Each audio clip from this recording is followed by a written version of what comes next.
Hai guys, selamat datang ke YouTube channel Mawi TV. Aku rasanya dah agak lama juga tak buat video, hampir 2 minggu tak buat video. Jadi hari ni aku nak buat satu video berkaitan dengan apa yang aku baru dapat ni. Baru sampai tadi.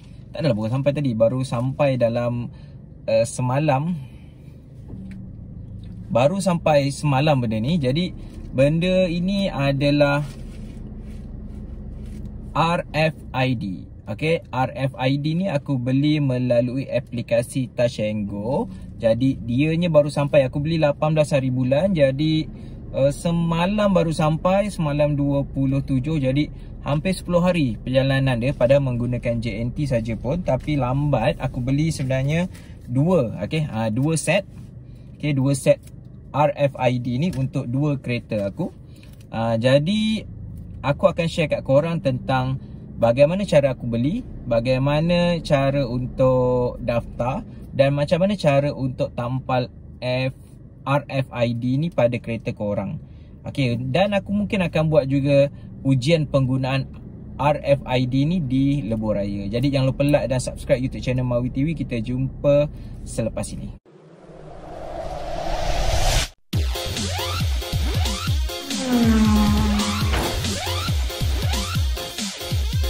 Okay guys, jom aku buka benda ni. RFID ni aku beli 2. Okay. Tengok apa yang ada dalam dia. Okay, ni dia. Okay, dia ada seal kat situ dia ada seal, ada tag kat situ. Jom. Okay, ni dia punya RFID nya. Okay, yang ni kita akan tampal di kereta. Dia adalah sensor radio sebenarnya. Okey, jadi nanti kita akan tampal dan kalau ikutkan dia perlu tampal di 2 tempat Jom kita tengok. Okey, pertama install dia perlu lap dulu. Kemudian lap, kemudian tampal ada 2 tempat sama ada dekat cermin bahagian atas sebelah kiri ataupun di lampu sebelah kiri. Okey, ni cara nak aktifkan dia, gunakan apps lah, sama ada kau boleh gunakan web ataupun apps, kemudian masukkan maklumat. Okay guys, untuk membeli RFID ni secara online, sebenarnya korang boleh beli dengan mendownload atau memuat turun aplikasi Touch 'n Go e-wallet. Okay, melalui aplikasi ni korang boleh download melalui App Store atau Play Store. Kemudian kau download lah aplikasi ni dan korang buka, login semua, daftar dan sebagainya. Dan korang pergi kepada bahagian ini kau naikkan ke atas sikit, kau pergi kepada more dekat bawah tu. Nampak tak more tu? Okey, dekat more tu kau pergi ke atas sikit, transportation. Okey, dekat transportation tu ada RFID. Okey, yang ni kalau kau dah tengok, aku dah belilah kat atas tu, confirm dah. Jadi korang pergi kepada bahagian bawah tu, okey, sebelah kanan. Okey, kau tekan.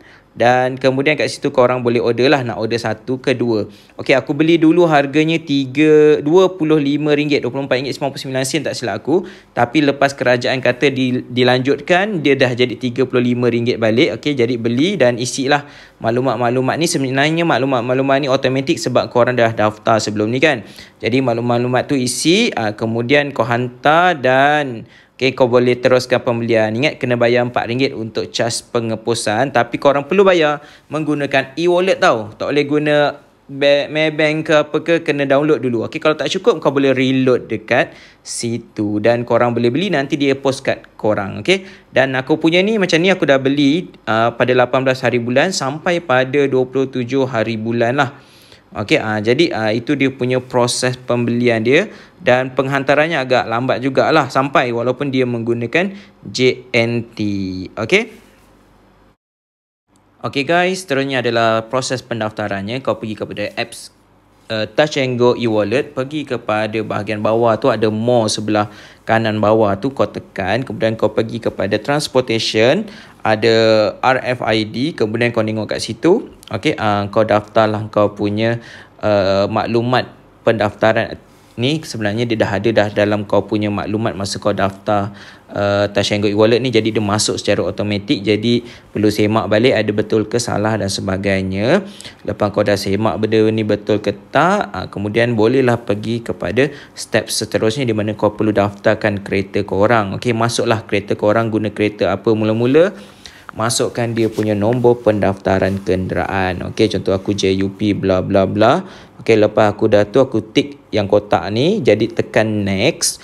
Lepas kau tekan next, dia akan pergi kepada maklumat kereta korang yang lain pula lah. Jenis kereta apa, jenama apa, kemudian dia punya maklumat-maklumat macam tu lah. Jadi kau perlu isi je.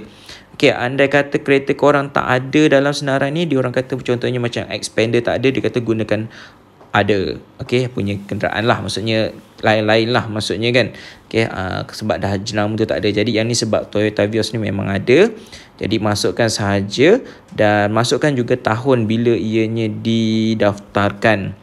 Lepas tu korang tekan tick dan tekan button biru register. Okey, yang ni sebenarnya korang perlu masukkan kod yang terdapat pada RFID tu. Kau boleh gunakan type sendiri apa yang terdapat di situ, tapi panjang. Korang kalau guna iPhone boleh scan je lah macam aku buat ni.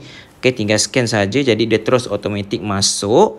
Okey, sebab dia ada text reading tu kan. Okey, jadi lepas dah masuk tu kau tekan tick dan juga activation terus. Okey, lepas tu dalam beberapa saat kau akan dapat satu SMS. Kena masukkan enter OTP ni, masukkan 5 digit 6 digit nombor ni. Jadi lepas kau dah masukkan, automatik dia akan terus hantar pengaktifan kau punya RFID ni dan bagi step lah macam mana cara kau nak tampal pula stiker RFID ni. Okey, lepas tu korang boleh tengok sebenarnya kau punya status. Kalau tengok kat sini dia terus aktif, tak payah tunggu 24 jam macam sebelum ni. Sekarang ni kau daftar dia terus aktif, dah tak payah tunggu pengaktifan 24 jam. Okey, jadi selesailah urusan pendaftaran. Dah bagi panduan untuk kita tampal ni ada dua tempat lah. Okey, sama ada di lampu di sini, okey, ataupun di cermin sebelah kiri. Okey, tapi dia ada syarat tau. Jaraknya mestilah 5 cm daripada besi. Jadi kalau sini plastik ni besi. Jadi korang boleh letak kat bawah lah kalau kat cermin ni. Okey, sebab ni semua plastik, tak ada besi kan. Okey, tapi kalau di atas ni semuanya adalah besi. Okey, jadi korang kena pastikan dia berjarak 5 cm daripada besi. Okey, jadi aku bercadang untuk buat di atas ni, jadi aku perlu bersihkan lah kawasan ni. Okey, pastikan dia bersih. Okey, aku akan letak kat kawasan ni lah. Okey, lepas korang dah bersihkan, okey, kotor okey, kau boleh cabut FIRD ni. Okey, yang bahagian atas yang bawah tu nombor dia, yang bahagian atas.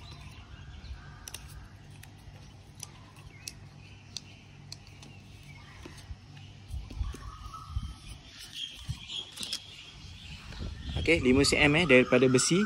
Okey, jadi kalau aku pilih kat sini, letak. Okey, dia ni kalau kau terkopik sekali, dia automatik akan dianggap sebagai rosak. Okey, jadi hati-hatilah.